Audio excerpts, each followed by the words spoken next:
If I had closed my eyes 5 minutes earlier, I would have died in the snow.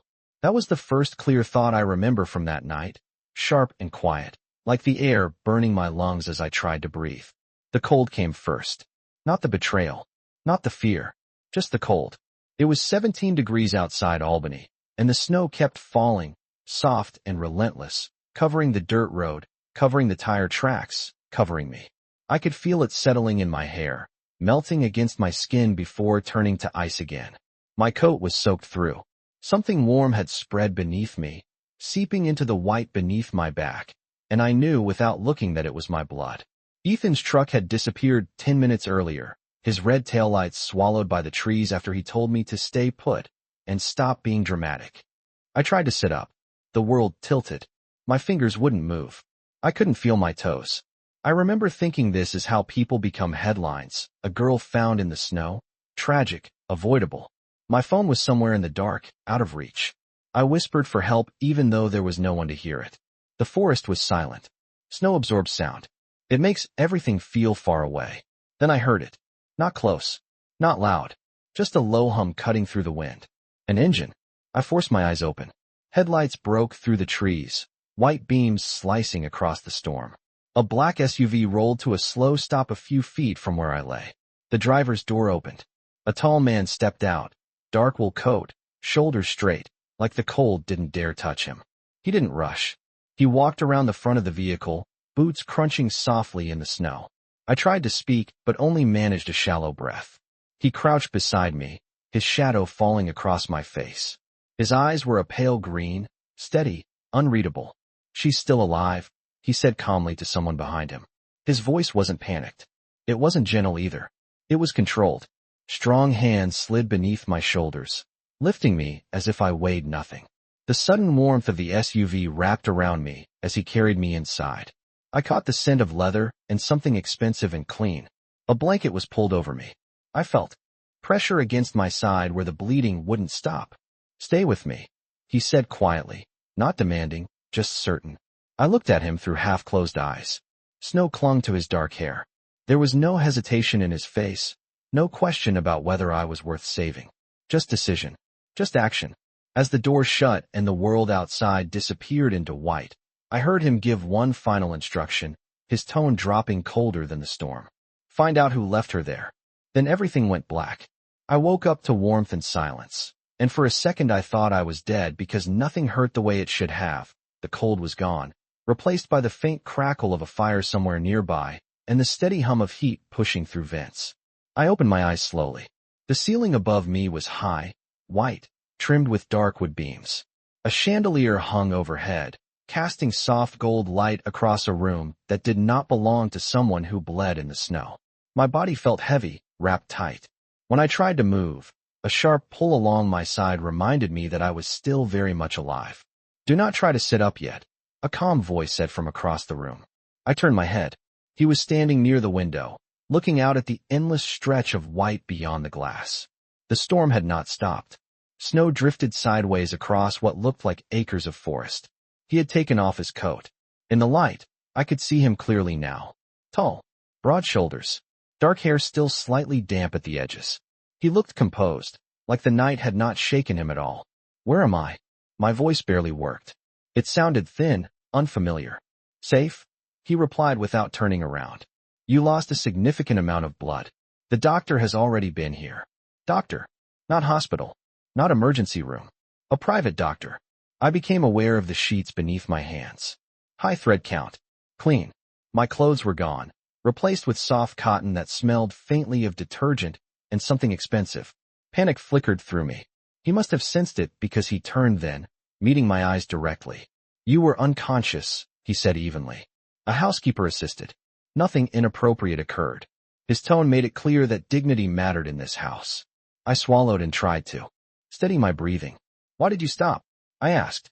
He studied me for a long moment, as if measuring the truth of my question. "Because you were left there to die," he said finally. "And I do not ignore things that are left on my road." My road. That detail settled into me slowly. This was not random. The SUV, the property, the control in his voice. This was a man accustomed to ownership. "What is your name?" I asked. "Adrian Moretti." He did not hesitate.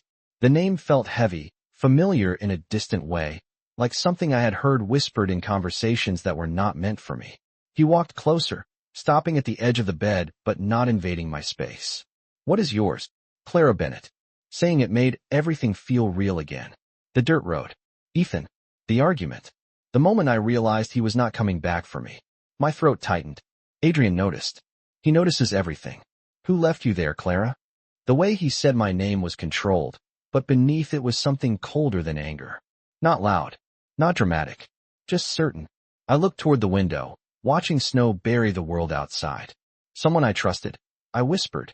Silence filled the room, thick but not uncomfortable. Adrian exhaled slowly, once. "Trust," he said quietly, almost to himself. "That is a dangerous currency." Then his eyes returned to mine, steady and unreadable. "You are not going back to him." It was not a question. The way he said it left no space for argument, but I still felt the instinct to push back, because that is what you do when someone tells you what your life is going to be. "You do not get to decide that," I said, even though my voice trembled and my body was still too weak to sit up without help. Adrian did not react to the challenge. He pulled a chair closer to the bed and sat down, elbows resting loosely on his knees, hands clasped. Calm. Measured. "You almost died on a private access road that very few people know exists," he said quietly. "That was not an accident." His eyes searched my face, not for weakness but for truth. I looked away first. The memory came back in fragments. Ethan pacing beside the truck. The argument about money. About documents I had found in his briefcase. Wire. Transfers. Offshore accounts. Names I did not recognize, but had seen before in news articles. I had asked too many questions. I saw something I was not supposed to see, I admitted. The words felt heavy in the air. Adrian's jaw tightened slightly. It was the only sign that he cared. "What kind of something?" he asked. I hesitated. "Trust is a dangerous currency." He had said that, and yet he had pulled me out of the snow without asking for anything in return. "Financial records," I whispered. "Large transfers. Companies that do not really exist." Ethan told me it was none of my business. I told him if it was illegal, it was my business. The room fell silent except for the faint crackle of the fireplace. Adrian leaned back slowly, processing. "And then he drove you into the woods," he said, finishing the story without emotion. I nodded. My chest tightened again, but not from the injury. From the realization that I had trusted someone who saw me as disposable. Adrian stood and walked toward the window, hands sliding into the pockets of his trousers. "Do you still have access to those records?" he asked. The question startled me. I had not expected strategy. "I emailed copies to myself," I said after a moment. I was not planning to do anything. I just did not want them to disappear.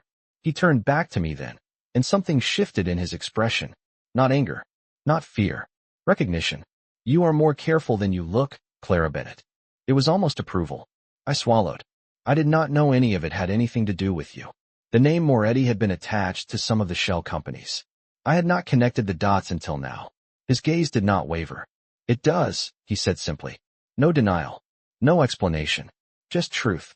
My heart began to race for a different reason. "Are you going to ask me for the files?" I asked. "Or are you going to make me give them to you?" The question hung between us. Adrian stepped closer, stopping at the foot of the bed. "If I wanted to force you," he said evenly, "you would already know." There was no threat in his voice. Just certainty. "I am asking because the people behind those transfers are not careful, and they will assume you are a liability." The word made my stomach twist. Liability.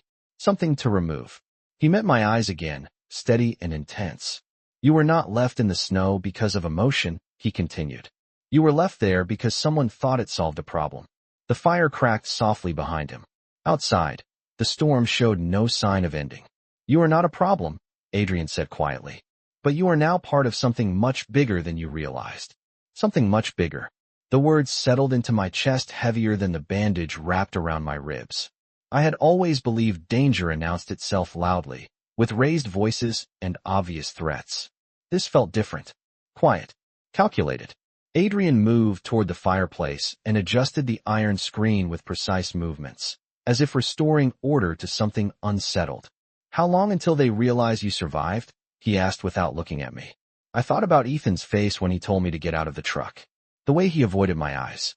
"He will not check?" I said slowly. He needed me to disappear, not to confirm it. Adrian nodded once. That answer seemed to confirm something in his own mind. And the email, he continued. Is it accessible from your phone? My phone. I had not even asked about it. Panic flickered across my expression because he crossed the room and placed it gently on the nightstand beside me. It was in the snow near you, he said. It still works. I stared at the cracked screen, the familiar photo of me and Ethan still on the lock screen. It felt like looking at someone else's life. I reached for it carefully, wincing as my side protested. My hands shook as I unlocked it. The email icon glowed with unread messages. Nothing from him. Of course not. I opened the folder where I had forwarded the attachments. The files were still there. Spreadsheets. Names. Transfer amounts large enough to buy entire city blocks. I felt Adrian's presence beside me before I realized he had moved. He did not touch the phone. He did not reach for it. He simply looked. These transfers, he said quietly. They are not mine. I looked up sharply. Your name is attached to some of the companies. My name is useful, he replied calmly. It attracts attention in certain rooms. That does not mean I authorize those movements. The firelight reflected. In his pale green eyes, and for the first time I saw something beneath the control. Frustration. Not at me. At the situation. Someone is using your reputation, I said slowly. He met my gaze. Yes. The single word carried weight. A man like Adrian Moretti did not enjoy being used. I scrolled through the documents again, my pulse steady but quick. If I give these to the authorities, I said carefully, everyone connected could be investigated. Adrian did not flinch, including me. The honesty unsettled me more than denial would have. Then why save me? The question escaped before I could stop it. He straightened, considering. Because leaving you there would have made me like the men who put you there, he said simply. No grand speech. No dramatic explanation. Just principle. Outside, the wind pressed against the windows, rattling faintly. The world felt far away from this room. You have two choices, Adrian continued. You can walk away once you heal, pretend none of this exists, and hope they believe you are gone. Or you can stay here, under my protection, until we understand who is moving money through my name and why.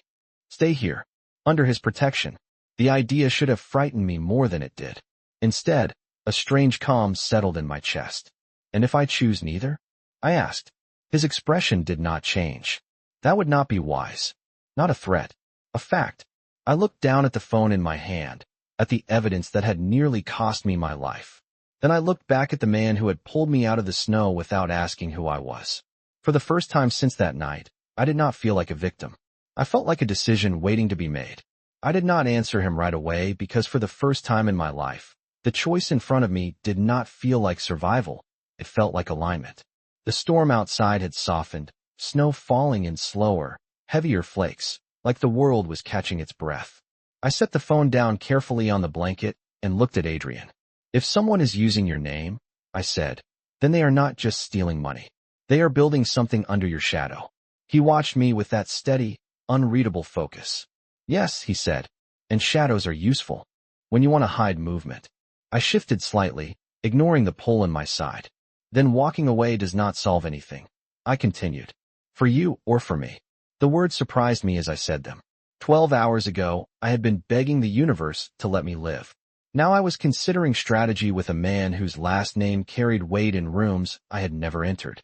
Adrian stepped closer, not imposing, just present. Staying here means you will be visible to me, he said quietly. It also means you will be invisible to them. There was something protective in the way he said it.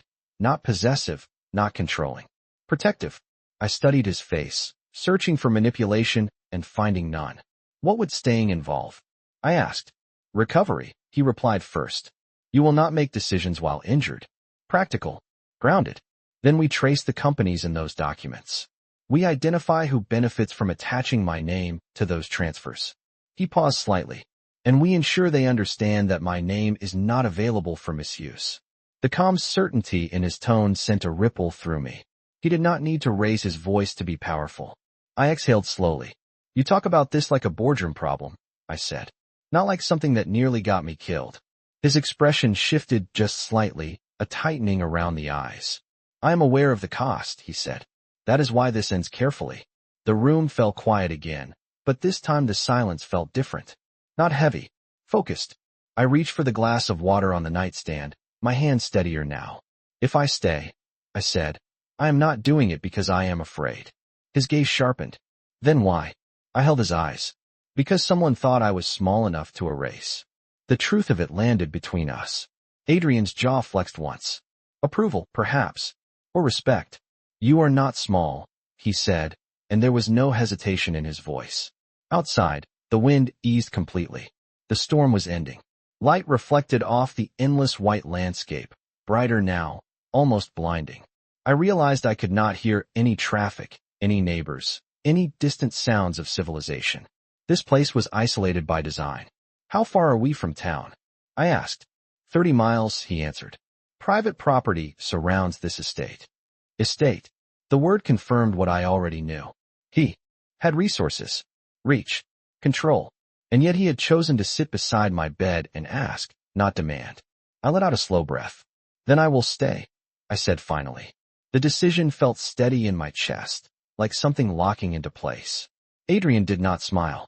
He simply nodded once, as if the outcome had always been inevitable. Good, he said quietly. Then we begin. The first rule Adrian set was silence. Not the suffocating kind I had grown up fearing, but intentional quiet, the kind that sharpens thought. You will rest for 48 hours, he said the next morning as sunlight spilled across the snow and turned the entire landscape blinding white. Healing is not optional. I hated that he was right. Every time I tried to sit up too quickly, my side reminded me of my limits. The doctor returned just after noon, an older man with steady hands and careful eyes. He spoke to Adrian with professional respect, not fear. That detail mattered to me. It meant Adrian did not rule this house through intimidation. It meant structure. After the doctor left, Adrian placed a slim laptop on the small table near my bed. We start with what you have, he said. He did not sit beside me this time. He stood slightly behind, giving me space but remaining close enough that I felt the quiet weight of his presence.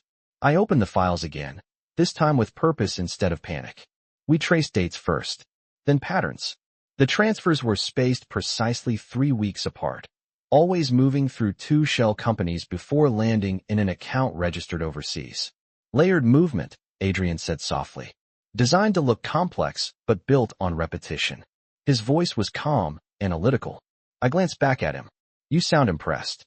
A faint shift in his expression, almost amusement. I respect discipline, even when it is misplaced. Hours passed without either of us noticing. The fireplace crackled low. Outside, the sky cleared to a hard winter blue. At some point, a woman knocked gently and entered with tea and soup. She offered me a warm smile before leaving without asking questions.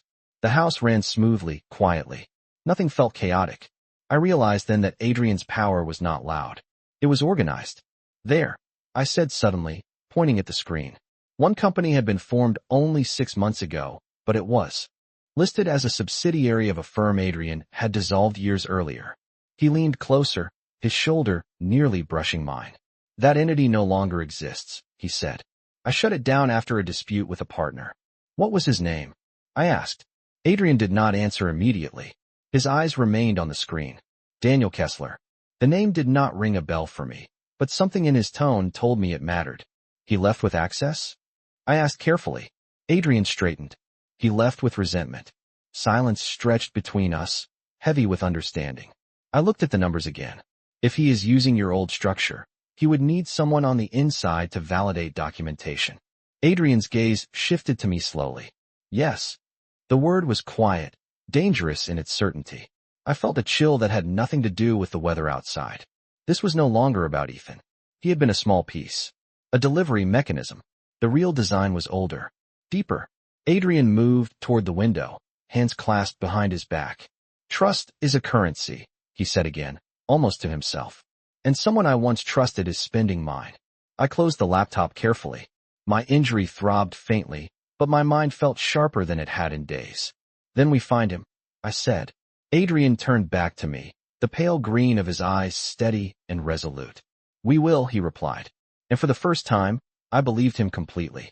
By the third morning, I could walk without the room tilting, though every step reminded me that healing was not the same as being whole. The storm had cleared completely, leaving the estate surrounded by miles of untouched white.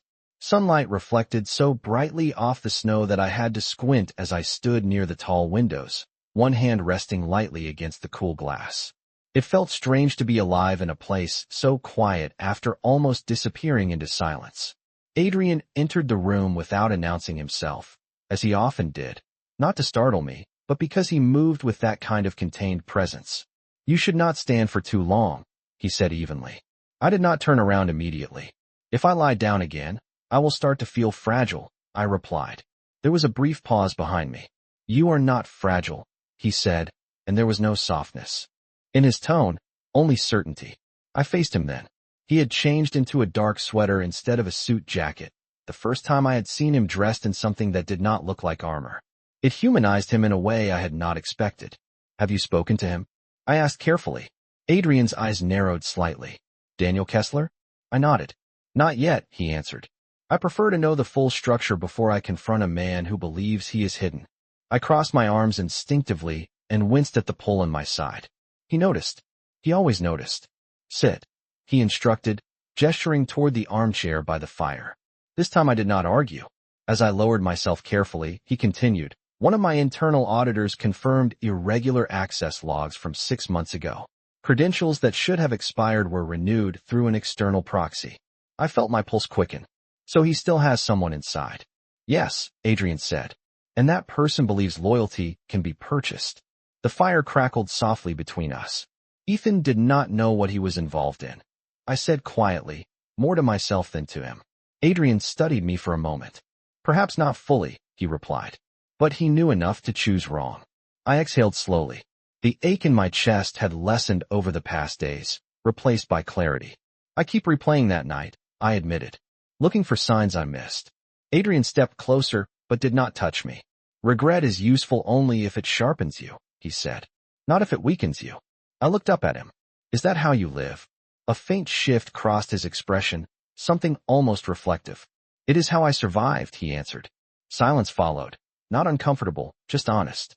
Outside, a black SUV rolled slowly down the distant drive, tires leaving clean tracks across the snow. Movement. Strategy in motion. I realized then that while I had been healing, Adrian had been building. Preparing. "What happens when Daniel realizes I am alive?" I asked. Adrian's gaze moved briefly toward the window before returning to mine. "He will question his assumptions," he said calmly. "And men who build plans on assumptions do not enjoy surprises." I swallowed. "Then I am a surprise."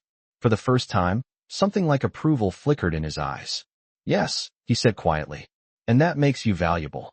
The word should have unsettled me. Instead, it steadied me. I was no longer a problem to erase. I was part of the equation. The realization did not make me feel powerful. It made me feel exposed. Being valuable in Adrian Moretti's world meant being seen, and being seen meant being targeted. That afternoon, he asked me to move from the bedroom to his private office downstairs, not because I was fully healed, but because the walls in that room held more than warmth. They held maps, screens, quiet conversations that never reached beyond the estate. I walked slowly beside him, one hand trailing along the polished wood banister as we descended the staircase. The house was even larger than I had imagined, structured in clean lines and muted colors. Nothing excessive, everything deliberate. His office overlooked the frozen lake behind the property, the surface smooth and untouched. He closed the door behind us, not dramatically, just firmly. "Daniel has begun asking questions," he said without preamble. I felt my chest tighten. "How?" "One of his financial channels shifted unexpectedly this morning," Adrian replied. "When money moves differently, men like him notice." I sat carefully in the leather chair across from his desk. "He thinks something is wrong," I said. "He thinks control is slipping," Adrian corrected. There was a difference. He walked to the wall where a large screen displayed a network of companies connected by thin lines. Names I did not recognize formed a web around one central node. Moretti Holdings. "This is what he sees," Adrian said quietly. "He believes he is invisible inside this structure. But now he knows someone is watching." I swallowed. "And he will assume it is you." Adrian turned slightly, his expression composed. "He already assumes that." Silence stretched between us. I studied the web of names. "If he cannot reach you directly, He will look for leverage, I said slowly. Adrian's gaze shifted to me, sharp and assessing. Yes. The word landed heavily. I understood then what being a surprise meant. It meant altering his calculations.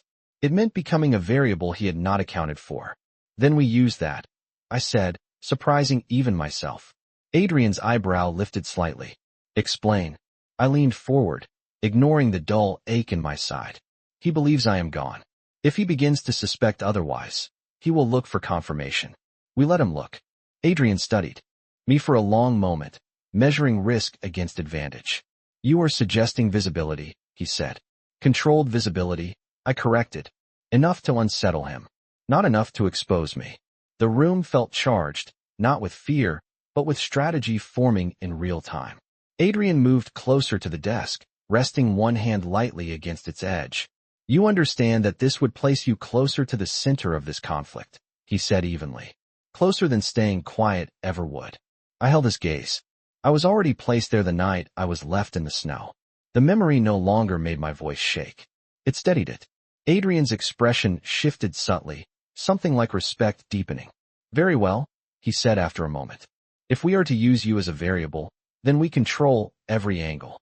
Outside the office window, the sun began to dip lower, casting long shadows across the frozen lake. Adrian reached for his phone and gave a brief instruction I could not fully hear. When he ended the call, he looked at me with that same unwavering focus that had pulled me back from the edge days ago. If Daniel wants to know whether you survived, he said quietly, we will make sure he cannot ignore the answer. The plan did not unfold with drama. It unfolded with precision. 2 days later, Adrian's team arranged for me to appear somewhere that mattered but did not scream for attention. A small charity luncheon in Albany, one of Moretti Holdings' visible ventures. Public enough to be photographed. Subtle enough to seem ordinary. I stood in front of the mirror in a guest suite that overlooked the frozen lake, adjusting the sleeve of a cream-colored dress one of the house staff had brought me. The fabric felt clean and simple, nothing extravagant. Adrian stood a few feet behind me, watching through the reflection rather than directly. You do not have to do this, he said calmly. I met his eyes in the mirror. Yes, I do. The bandage beneath the fabric pulled slightly when I moved, a quiet reminder of why this mattered. He stepped closer then, not touching, but near enough that I could feel his steady presence anchoring the room. Once you are seen, he said, there is no returning to anonymity. I turned to face him fully. Anonymity almost cost me my life, I replied. He studied me for a long moment before nodding once. The drive into town was quiet. Snowbanks lined the roads, pushed high by plows after the storm. The sky was clear, pale blue, almost deceptive in its calm. When the SUV pulled up outside the event hall, I felt my pulse rise, not from fear, but from awareness. Cameras were not everywhere, but they were present. Local press, business reporters. Enough. Adrian exited first, composed as always, dark coat buttoned neatly, posture unshakable. He extended a hand to help me out, and this time I took it without hesitation. The flash of a camera caught the gesture. Subtle. Intentional. Inside, the room buzzed with polite conversation and soft clinking glassware. I felt eyes shift toward us, curiosity flickering across unfamiliar faces. Adrian guided me gently but confidently through the space, introducing me only as Clara Bennett. No explanation. No backstory. The mystery was the message. I could almost feel the ripples spreading outward, through phones, through whispers, through networks I could not see. Somewhere, Daniel Kessler would hear about this. Somewhere he would pause. Midway through the event, Adrian leaned slightly toward me, his voice low enough that only I could hear. Our internal monitor shows unusual logins, he said evenly. He is searching. My heartbeat steadied instead of racing. Good, I whispered. We stayed long enough to be undeniable. Then we left as quietly as we arrived. Back in the SUV, as the town disappeared behind us, Adrian looked at me with something new in his expression. Not just strategy, not just control, respect. He did not expect you to stand beside me, he said. I gazed out at the snow-covered fields passing by. He should not have expected me to fall so easily. The corner of Adrian's mouth shifted slightly, almost a smile. His phone buzzed in his hand. He glanced at the screen once, then looked at me.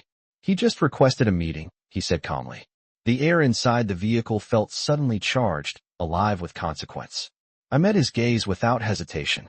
Then let him come, I replied. He chose the location carefully. Not his estate. Not Daniel's office. Neutral ground disguised as civility. A private dining room inside a historic hotel in downtown Albany. All dark wood and polished brass. The kind of place where conversations sound polite even when they are not. Adrian informed me the morning of the meeting, his tone steady as he adjusted the cuff of his shirt. He believes this is about reconciliation, he said. It is not. I stood near the window of the sitting room, watching a thin layer of frost melt under the pale sun. Will he expect me to be there? I asked. Adrian met my reflection in the glass. No, the word carried intention. My pulse quickened, not with fear, but with awareness. Then I should be, I replied. He studied me for a long moment. This will not be comfortable. I turned to face him fully. Neither was the snow. Silence settled between us, but it was not disagreement. It was recognition. The drive into the city felt different this time. Not strategic visibility. Not subtle signaling. This was direct. The SUV stopped beneath the hotel awning, and for a moment I caught my reflection in the tinted window. I looked stronger than I felt. Inside, the air was warm and scented faintly with cedar and coffee. A hostess guided us down a quiet hallway to a closed door. Adrian did not hesitate before opening it. Daniel Kessler stood when we entered. He was taller than I expected, silver at his temples, dressed in a tailored navy suit that tried to communicate restraint. His eyes landed on Adrian first, assessing. Then they shifted to me, and paused. The flicker was small but undeniable. Surprise. Adrian, Daniel said smoothly. I was not aware you were bringing company. His voice was controlled, but something tightened beneath it. Adrian removed his coat slowly, handing it to an attendant without breaking eye contact. Clara Bennett, he said evenly. You may have heard of her. Daniel's gaze sharpened. I was under the impression Miss Bennett was unavailable. The air in the room shifted, subtle but heavy. I held a stare. That impression was incorrect, I said calmly. My voice did not waver. Daniel's expression recovered quickly, polite smile returning like a practiced habit. I am glad to see you are well, he replied. The lie floated between us. We all knew it. Adrian took his seat at the head of the small table, gesturing for me to sit at his right. Positioning mattered. Daniel remained standing for a second longer than necessary before sitting opposite us. You requested this meeting, Adrian said evenly. Speak. Daniel folded his hands on the table. There have been irregularities in certain financial channels, he began carefully. Movements that suggest internal disruption. Adrian's gaze did not shift. You are concerned. It was not a question. Daniel inclined his head slightly. Concern is prudent. I leaned forward slightly, ignoring the faint pull in my side. Especially when assumptions begin to fail, I added. Daniel's eyes flicked to mine again, this time less controlled. The silence that followed stretched long enough to feel deliberate. Adrian's presence beside me was steady, immovable. Let us be clear, Adrian said at last, his voice calm but unyielding. Any structure built using my name without authorization will be dismantled. Daniel's polite expression thinned at the edges. Is that a threat? Adrian's eyes held his. It is a correction. The temperature in the room felt like it had dropped 10 degrees, even though the fireplace along the wall burned steadily. I realized then that this was not about anger. It was about power recalibrating itself. Daniel had expected control. Instead, he had been handed certainty, and I was sitting at the center of it. Daniel did not respond immediately. He leaned back slightly in his chair, fingers steepled, the polished surface of the table reflecting the tight control in his expression. Correction implies wrongdoing, he said carefully. You are assuming intent. Adrian's posture did not shift. I do not assume, he replied. I verify. The calm in his voice was more unsettling than anger would have been. Daniel's gaze flicked to me again, studying, recalculating. I could almost see the numbers moving behind his eyes. Miss Bennett, he said smoothly. Perhaps you misunderstood certain documents. His tone suggested innocence. His eyes did not. I held a stare. The documents were clear, I answered evenly. What was unclear was why your former partner's dissolved companies were suddenly active again. The smallest crack appeared in his composure. Adrian did not look at me, but I felt the shift in the room when Daniel realized I understood more than he had expected. Structures evolve, Daniel replied. Markets demand flexibility. Markets do not demand deception, Adrian said quietly. The word landed without volume, but carried weight. Daniel's jaw tightened almost imperceptibly. You built your empire on calculated risk, Adrian, he said. Do not pretend morality is the foundation. There it was. The attempt to provoke, to draw heat into the room. Adrian did not take it. Risk and theft are not the same, he replied. Silence stretched across the table like a drawn wire. I realized then that this meeting was not about negotiation. It was about positioning. Daniel had hoped to gauge uncertainty. Instead, he was facing alignment. The channels will close, Adrian continued, his voice even. You will provide a full accounting of every entity tied to my name within 72 hours. Daniel let out a soft breath, something between a laugh and disbelief. And if I decline? Adrian's gaze did not waver. Then your assumptions will fail more publicly than you prefer. No raised voice. No threat spelled out. Just inevitability. Daniel's eyes shifted to me once more. You are placing a great deal of trust in someone who nearly cost you everything, he said, tone smooth again. It was meant to unsettle me, to remind me of the snow, of vulnerability. I felt the memory flicker, cold air against my skin, red against white. But it no longer owned me. I am not here because I trust blindly, I said calmly. I am here because I pay attention. Adrian's presence beside me felt steady, not possessive, not overwhelming. Just solid. Daniel's polite smile thinned. He understood now that I was not leverage. I was alignment. The dynamic had shifted, and he felt it. The meeting ended without handshake theatrics. No raised voices. No dramatic exits. Just quiet recognition that the board had changed. As we stood to leave, Daniel spoke one final time. Be careful, Adrian, he said. Visibility invites challenge. Adrian paused at the door, his expression unreadable. Visibility clarifies loyalty, he replied. Outside, the late afternoon light reflected off the snow-lined streets, clean and bright. As we stepped back into the waiting SUV, I let out a breath I had not realized I was holding. Adrian closed the door behind me and took his seat beside me instead of across. He will not comply easily, I said. Adrian looked straight ahead as the vehicle pulled away from the curb. No, he agreed calmly. But he is no longer comfortable. I turned toward him, watching the city pass in blurred winter colors. And that was the point, I said. Adrian finally glanced at me, pale green eyes steady, resolute. Yes, he answered. Now he understands that you are not a ghost. The drive back to the estate felt quieter than any of the others, not because nothing had happened, but because everything had. Daniel's composure had cracked just enough to confirm what we needed. By the time we crossed the private gates and the snow-covered road curved toward the house, the sun had already dipped below the tree line, leaving the sky a deep winter blue. Inside, the fire had been lit in the main sitting room. The warmth hit my face as I stepped out of my coat, and for the first time since the meeting, I felt the weight of exhaustion settle into my bones. Adrian dismissed the staff with a brief nod, ensuring we were alone before he spoke. He will move quickly, he said, standing near the window as he loosened his tie. Men who feel cornered prefer speed.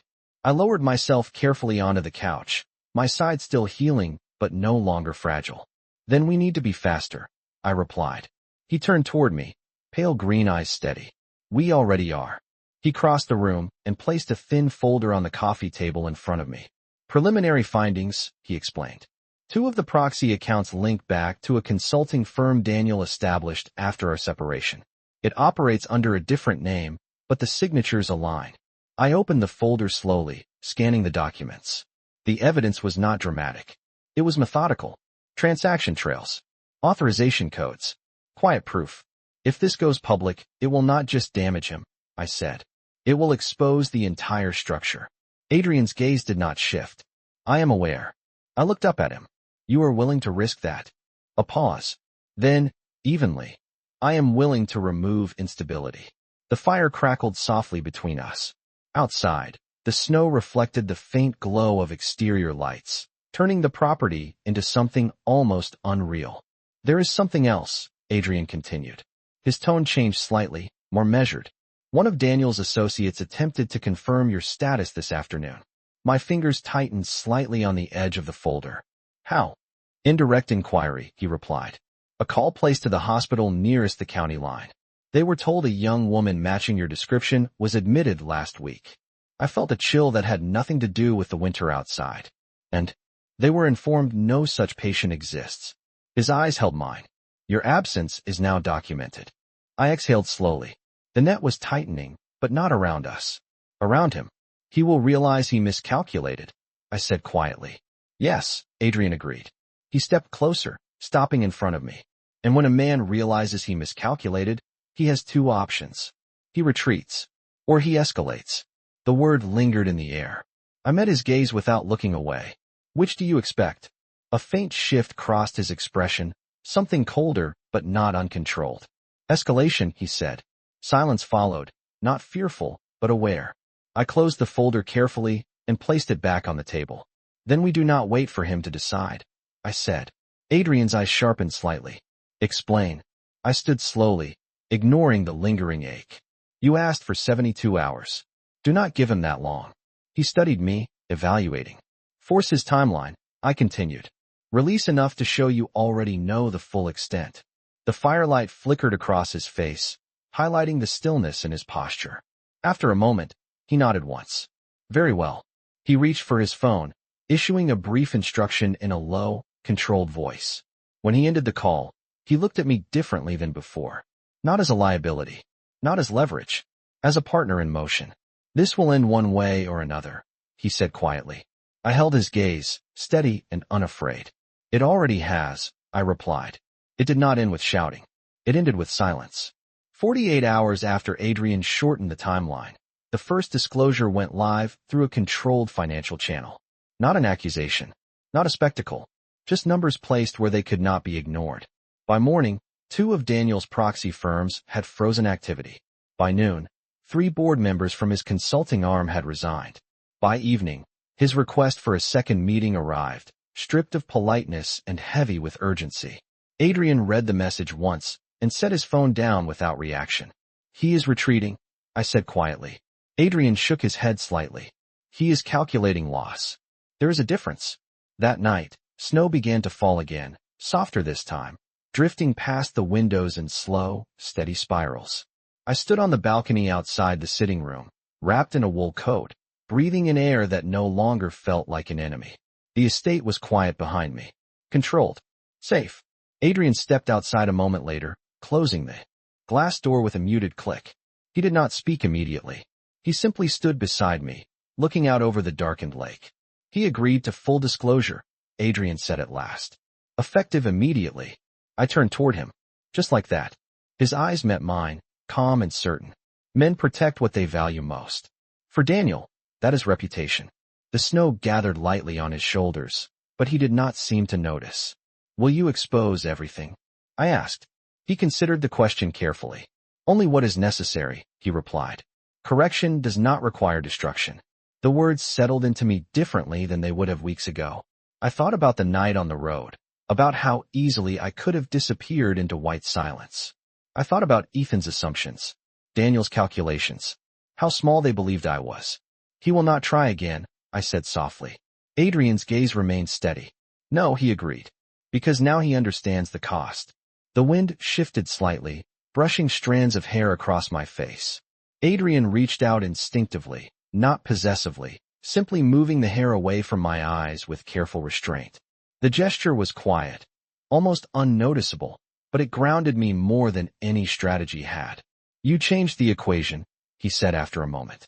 No, I replied gently. I survived it. A faint, almost imperceptible smile touched the corner of his mouth. Survival is influence, he said. We stood there in silence as the snowfall thickened, blanketing the property in fresh white. Clean. Untouched. The past days had not erased what happened. They had reframed it. I had not been erased. I had been revealed. And Adrian Moretti, the man who could command rooms without raising his voice, had chosen not to leave me in the cold when it would have been easier to drive past. Do you regret stopping that night? I asked quietly. He did not hesitate. No, his answer was simple. Absolute. The snow continued to fall, soft and steady, but this time it did not feel like an ending. It felt like proof that even after the storm, the world can begin again, not because it forgets what happened, but because someone chose not to walk away.